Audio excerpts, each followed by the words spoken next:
Dans cette vidéo, on va parler de la compo probable que le Real Madrid va aligner face à Liverpool en Ligue des Champions. Salut à tous les gars, c'est Azial. Aujourd'hui, on se retrouve pour une nouvelle vidéo. On va faire un petit peu la preview, l'avant-match de ce Liverpool-Real Madrid, match capital qui, je ne veux pas vous mentir, à l'heure actuelle, je suis très pessimiste pour mes amis madrilènes. Ça sent pas bon pour plein de raisons. Déjà parce que tu as perdu le meilleur joueur de ton équipe sur blessure qui du coup sera absent face à Liverpool et qu'aussi tu vas sûrement jouer l'équipe la plus forte, la plus en forme en ce début de saison et à Anfield.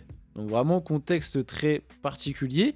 Il y a pas mal d'individualités qui vont devoir répondre présent côté Madrid, notamment la personne sur l'écran, le bon vieux Kylian Mbappé qui là va avoir beaucoup de responsabilités, encore plus que sur les précédents matchs sur ses épaules.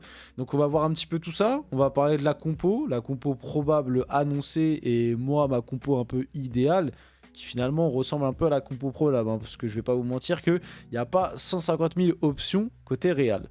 Donc on va voir un peu tout ça, parler un petit peu de l'actu du Real, comme d'habitude avant que la vidéo commence. N'hésitez pas à la liker, commenter, partager et vous abonner, ça fait toujours plaisir et ça aide pour le développement de la chaîne. Et nous, on va pouvoir y aller dès maintenant et du coup parler un petit peu de tout ça et du match face à Liverpool. Comme je vous l'ai dit du coup, compo probable, annoncé, visuel fait par ActuFoot bien évidemment, les monstres sur Twitter. Donc au goal, Thibaut Courtois, Valverde latéral droit, on connaît maintenant.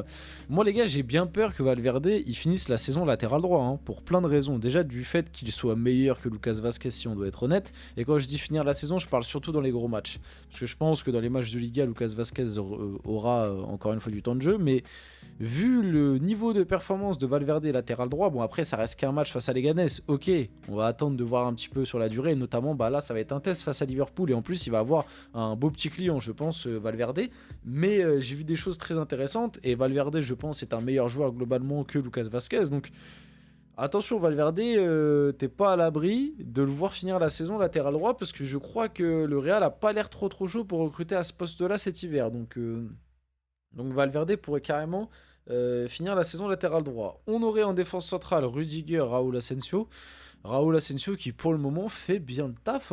Là encore une fois face à Leganés, solide. Bon encore une fois à Leganés il n'y avait pas grand chose. Et c'est aussi ça un petit peu le truc qui me fait peur. C'est que là je vois côté madrilène il y a un petit peu un élan de positif après les deux bons résultats. 4-0, 3-0 face à Osasuna et face à Leganés. Le truc que j'aimerais dire aux supporters du Real et aux madrilènes qui regardent cette vidéo, c'est même pas pour, on va dire, minimiser les victoires ou quoi, c'est juste que c'est un fait. Osasuna, face à toi, ils ont été très faibles. Maintenant, oui, Osasuna restait sur un début de saison sympathique, t'as été très bon de ton côté, et en plus, faut pas oublier qu'Osasuna, t'as un triplé de Vinicius, quand même, excusez du peu. Et Leganés, c'est hyper faible. C'est hyper faible. Je sais même pas ils sont combien actuellement en Liga, mais je pense qu'ils sont... Enfin voilà, c'est un promu. Je pense qu'ils vont jouer le maintien. Enfin voilà, c'est limite, j'ai envie de dire, logique que le Real gagne 3-0. Maintenant, oui, on a vu des belles choses, des choses qu'on n'avait pas vues depuis un moment, mais encore une fois, en plus, je le dis, je le répète, t'avais Vinicius sur ces deux matchs-là, et là, tu ne l'auras pas face à Liverpool. Donc bon, bref, Raúl Asensio, pour en revenir, ça a été très intéressant sur les deux matchs qu'on a vus, même si l'adversité n'était pas forcément... toujours là, lui il a quand même su montrer des choses intéressantes. Ferland Mendy, il y a un débat depuis le début de la saison, Ferland Mendy, Fran Garcia. Je pense malgré tout que le choix Ferland Mendy est plus judicieux pour la simple et bonne raison que côté Liverpool, tu vas avoir le bon vieux Mohamed Salah qui en ce moment est dans la forme de sa vie. Enfin, la forme de sa vie, peut-être pas, j'abuse, mais en tout cas, il revient à un très gros niveau. D'ailleurs, pour le moment, d'après certaines prévisions, à l'heure actuelle, ce serait lui, le Ballon d'Or 2025. Bon, on n'est que en novembre, il y a le temps, mais pour le moment, c'est lui qui, en tout cas, qui est favori pour le Ballon d'Or. Donc Ferland Mendy plus judicieux, même s'il est bien, il est bien moins bien, justement. Il est moins bien, tout simplement, on peut dire. Il est moins bien depuis le début de saison. Et Fran Garcia, de son côté, montre des choses intéressantes. Ferland Mendy reste quand même plus fiable défensivement et plus fiable dans les matchs, les gros matchs de Ligue des Champions, je pense. Un milieu de terrain, Camavinga, Bellingham, Modric. Pas de Ceballos. Pourtant, Ceballos, trouvé intéressant face à Leganés. Moi, j'aurais bien aimé revoir Ceballos, Camavinga. Alors, j'en ai vu certains dire que Ceballos, Camavinga se marchaient un petit peu dessus. Bon, moi j'ai pas non plus trouvé de ouf peut-être. Après Ceballos, on sait c'est son style de jeu, de venir décrocher, chercher des ballons et tout. En plus je trouve qu'il l'a bien fait face à Leganés. Après là c'est Liverpool, c'est une adversité différente, ok. Mais bon, ouais, bon, moi j'aurais bien aimé revoir Ceballos. Après Modric, oui, l'expérience, bon voilà. Bellingham du coup, milieu de terrain. Et en réalité, je pense que ce sera plus un 4-4-2. Là, ça affiche un 4-4-2 en losange. Je pense qu'en réalité, ça va faire 4-4-2 à plat. Modric, Kamavinga, Bellingham à gauche. Et soit Arda Güler, soit Brahim Diaz à droite. Et du coup, l'autre devant avec Mbappé. Et en gros, devant, ça va faire une attaque à deux avec Mbappé, avec Brahim Diaz. Du coup, là, d'après la compo, je pense que ce sera plus Arda Güler du coup à droite. Et on aurait du coup un Mbappé qui, on connaît, va dézonner sur son côté gauche. Et plus un Brahim Diaz qui va essayer de rester un petit peu dans l'axe. Bref, vous avez capté. Mais pour moi, Bellingham sera milieu gauche, quoi. En tout cas sans ballon, et avec ballon il remontera un petit peu au milieu de terrain, un peu faire le numéro 10, et milieu droite aura Arda Güler. Je pense que c'est ça plutôt que Ancelotti va faire. Et en réalité, la compo probable est un peu, j'ai envie de vous dire, la compo idéale, pour la simple et bonne raison que t'as pas 150 000 occasions. Là, à la limite, le seul truc que tu peux faire, parce que t'as pas 150 000 options plutôt qu'occasion. T'as pas 150 000 options parce que tes autres joueurs sont tout simplement blessés. Donc à la limite, la seule chose que tu peux faire, c'est, comme je disais juste avant, mettre Ceballos, remonter Bellingham d'un cran et enlever Arda Güler. Donc en fait, c'est un petit peu juste le seul choix que tu peux faire. C'est soit tu mets Arda Güler, soit tu mets Ceballos, quoi. Parce qu'après, t'as pas le choix, quoi. C'est quand même terrible de se dire ça. C'est que les autres postes, tu n'as pas le choix, tout simplement. C'est juste. Là, c'est même pas des choix qu'on fait, c'est juste.